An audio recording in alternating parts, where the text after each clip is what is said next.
Hi everyone. I thought it was a hard task for me to present an alternative way of looking at economy in 15 minutes. But wow, while the imagery that we were left with after Francesca's talk is still lingering, I must say, if she succeeded in 15 minutes to deconstruct the whole world order and reimagine and reconstruct a new one, that I just have to deliver. So when we look at the theme of my session today, it's the well-being economy. So you'll ask, what is this well-being economy? And I might disappoint some of you. I will not talk so much about spas, even though they're quite good here in Riga. But I'll try to deconstruct this concept and then to rebuild what other women leaders are doing now in their countries. So when we look at well-being, what is it? Let's make it personal. So ask yourself, what is it that makes you feel successful? What is it that makes you feel worthy? What inspires and what drives you? Well, so for me, this is learning and discovering new things. This is also seeing my children happy and healthy. It is also breathing in the fresh, crisp air during a morning run in a forest. And I'm no Sanna Marin, but you know, dancing my heart out like no one's watching. It's part of that too. And it's also feeling that what I'm doing is contributing to a bigger cause. But actually, where do we find this all in our economies? And I must say, when I look at budget sheets and policy papers, something that my work does require, I do not really find it all in there. I see GDP numbers. I see my life measured in expenses. So in the expenses of building a school, of policing the street, in equipping a hospital. And yet, some of the things I do not see measured at all. So who measures the time that I invest when I'm putting my kids to bed in the evening? Or who measures the time that and energy I invest with other volunteers when creating a civic awareness campaign? And who ever measures the benefit of clean nature that is brought to my body and mind? And even more than 50 years ago, Robert Kennedy already said words that resonate stronger than ever today. He said that the GDP measures everything except that which makes life worthwhile. And I must say that the economic system where GDP has been the sole benchmark of our economies, of our successes, that time has passed, and we need something new. Catherine Trebeck is a political economist, and she is also the co-founder of Wellbeing Economy Alliance. And she has said that the system based on GDP has worked in some places and for some time. And I will add that it has also worked for the benefit of some. And what we need is a new look. What we need is well-being economy that marries these two concepts seamlessly and not as an oxymoron, which it has been in a world of business and finance, mainly dominated by grey suits. But we already see the youth leading our way towards this. We see that in the Generation Z, leaving jobs in corporations in droves in the so-called Great Resignation. What they cite as reasons often is that the job's failure to ignite their passion for a bigger purpose. What they look for is creativity and flexibility over the mandatory 9 to 5, and they burn out when they don't find it. We also see youth leading action on climate change, and this is not just about protests led by Greta Thunberg and so many other youth activists, but it's also about transfer of wealth, and it's also about entrepreneurship. We see that with ever more economic might coming into the hands of the younger generations, their consumer choices, the way they invest, and also the type of enterprises they construct are already laying ground for a new economic foundation, which is based on eco-ethical systems, which is based also on creating jobs while preserving the environment. Well, what has been said before to explain the issues that we face today, there's this famous phrase, it's the economy, stupid. But we see that with the climate change, with the pandemic, with the great resignation, that's not enough to say anymore.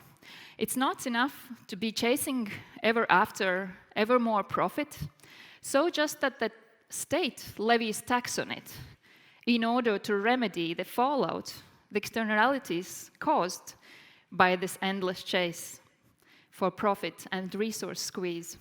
This is not efficient. This doesn't even seem logic. So what we need to say these days, it's the well-being, stupid. When we look at female leaders across the world, we see a new alliance of ideas emerging. And this is emerging around the idea of a well-being economy. This is an economy where finance incentivizes and drives business, where business contributes to the society and to the environment in an overall purpose to create a shared well-being on a healthy planet. It's a seamless way to marry profit, people, and planet. I am inspired when I look at female leaders such as, for instance, Jacinda Ardern in New Zealand, Katrin Jakobsdottir in Iceland, Nicole Sturgeon in Scotland, and Sanna Marin in Finland. They together have formed a government partnership which is part of a Wellbeing Economy Alliance. So what does this mean? How does this work? In New Zealand, since 2019, their government has embraced well-being budgeting. This means that the budget priorities are set and billions are invested accordingly into 5 new priority areas. Those being child well-being and eliminating child poverty. It means also inclusive and productive nation. It means taking mental health seriously. It means also a transition to low emissions economy. And it also means supporting the aspirations of their indigenous communities. When we look at Wales, Wales has appointed the Future Generations Commissioner. By the way, also a woman, interesting. Sophie Ho, she serves as the guardian of future generations. And what it means in practice is examining the decisions and the policies prepared by policymakers and public authorities to make sure that the long-term impact and the sustainability of these decisions is properly taken care of. So in a way, this is a guardianship over the generations of our children, while also striving to bring children to the table in these discussions. We also see that Scotland's budgeting is based on their national performance framework, which is a well-being framework. It defines Scotland's future strategy, but also sets out 11 well-being outcomes and 81 indicators for this, to measure this. And this means that in order to see whether Scotland is progressing, they do not only measure income per capita, the GDP, but they also measure things like the feeling of being fulfilled at work or the number of seabirds that flock on their coastlines. So far about the practice and the frameworks, but I wanted also to say 3 words about concepts that come along with the well-being economy. First of all, well-being economy asks us also to reimagine the metrics, the measurement. How do we measure and motivate progress? And why don't we measure what really matters?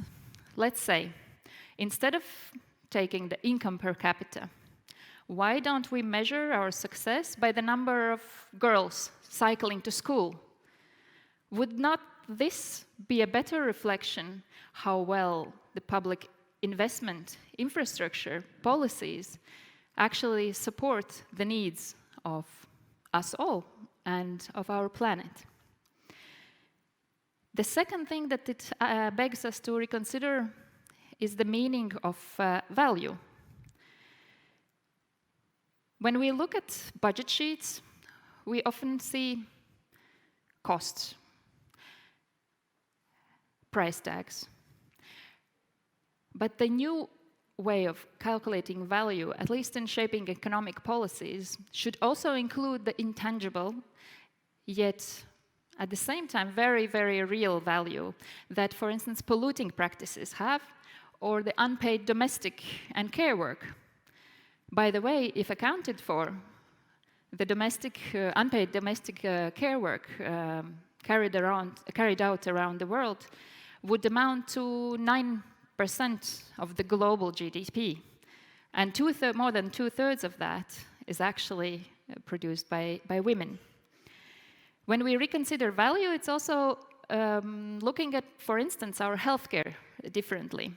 So when budgeting that in our national budgetary plans, this should not only feature as expenses for equipping and manning hospitals.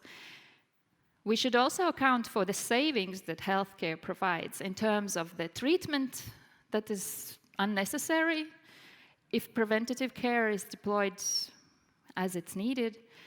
Also in terms of the savings to businesses in the sick leave days that are not taken. This would also mean calculating the investment of the return investment of healthcare back into our businesses, in our economies, by healthy populations.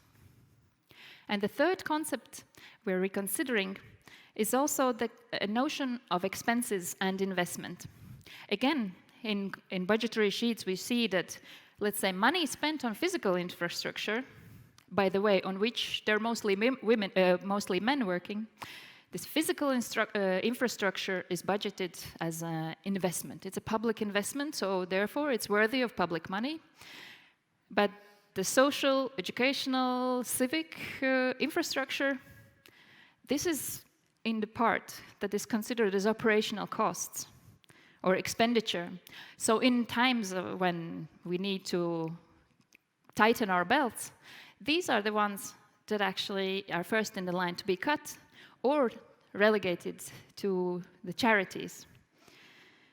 Yet, there are so many women leaders that have said out loud and clear that it's actually this second type of infrastructure. It's this intangible, it's this very real well-being network that actually sustains us from even before our birth up until our death. And to borrow the words back from Robert Kennedy, that make our lives worthwhile. So we have to reconsider these three notions and see that actually health, education, social protection, and women's empowerment, this is not something that we spend money for. These are investments, and these are high-yielding investments with return to our resilience, with return to our democracies and our economies. But now let's come back to the questions we faced so vividly this morning, and you'll say, oh, wait, you know, this is all so nice and sweet and lovely, but you know, we do have other real problems and extreme urgencies out there. And all this well-being, wishy-washy stuff, you know, you can just put it on the shelf for better times.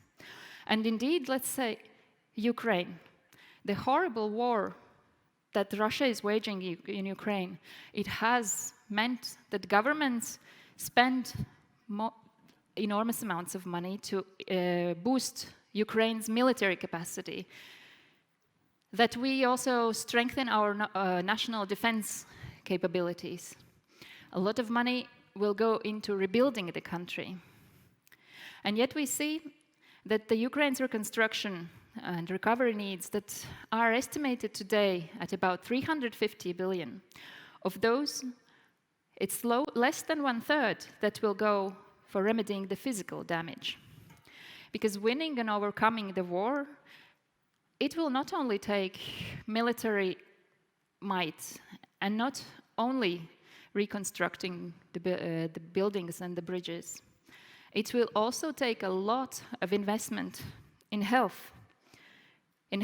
for the victims, for the children, and for everyone who will actually be carrying Ukraine's economy in their hands for it to flourish again.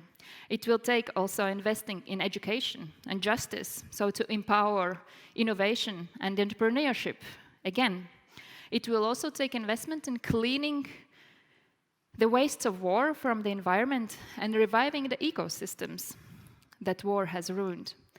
And it will also take investing in mental health to overcome the wartime trauma. Having worked previously in the Balkans and Rwanda, and having also visited Afghanistan briefly, I could see that even many, many years after the horrifying events that had taken place there, the broken souls could be still sensed, even though the broken buildings and bridges had been reconstructed. And Ukraine's First Lady, Olena Zelenska, whom we heard this morning, she is leading a modern-day response to this. She's leading a global effort and has put a call out there to anyone who is ready to support, to actually provide support to Ukrainians that suffer and will suffer from mental trauma. And we see that this war is not only waged on Ukraine's territory, we see that it's also waged in people's minds in Ukraine and here. And part of the solution, part of winning and overcoming the war, will also need to be done in our minds and souls. So I pay deep respect to Olena Zelenska in the approach she has taken and in the way how she's providing a modern, a well-being, a long-term response to this horrible old-school war of aggression. And in general, I'm so filled with awe today, and when reading, when exploring, I'm so filled with awe and humbled by so many women leaders across the world that are actually forging a new path, even in horrible circumstances. Because women are strongly and disproportionately affected by crisis. We heard that this morning. We witnessed it also in the context of COVID-19, both at the front line and at home. We also see that wars and conflict like those in Ukraine, those in Afghanistan, in the Democratic Republic of Congo, and elsewhere, they deeply affect women in terms of their safety and shelter, in terms of health and dignity, in terms of schooling and subsistence. And the climate crisis is actually not gender neutral either. It exacerbates existing inequalities and difficulties for so many women and girls across the world. But women's leadership and empowerment is actually already reshaping value systems. And some of these women leaders I mentioned already before. Where women lead on equal terms, we see results improve. We see that in business, we'll hear that later today. We see it in all your work that you do on a daily basis. We see that also in governments. Because I'm very proud to see, as a woman, that actually some of the countries that I mentioned that are led by female leaders, they have been among the very best that, to fare the COVID-19 challenges. And as we can see, they also top the Social Progress Index. And in the words of Katrin Jakobsdottir, the Prime Minister of Iceland, it is actually our generation will be judged. Our generation of women and our generation of men will be judged how far we succeed on the front of women empowerment and living the well-being agenda. And therefore, we women, the ones here, the ones listening, we have to, as a matter of global sisterhood, and we can take leadership in reshaping also the principles, the objectives, the governance structures, and the finality of our economy. Finance and business, this is not the man's world. And here today, I'm no messiah, I'm just a messenger for all of those strong women leaders that I mentioned here, for all of you that are leaders, change makers, and thinkers, already actually putting in practice the well-being economy approach in your daily lives. So join in, those who've heard this for the first time. It has been an honor, and it has been a deep inspiration to be part of it, to be joining this community here today in Riga, and to bring to you some of the ideas that hide behind the words well-being economy. Thank you so much.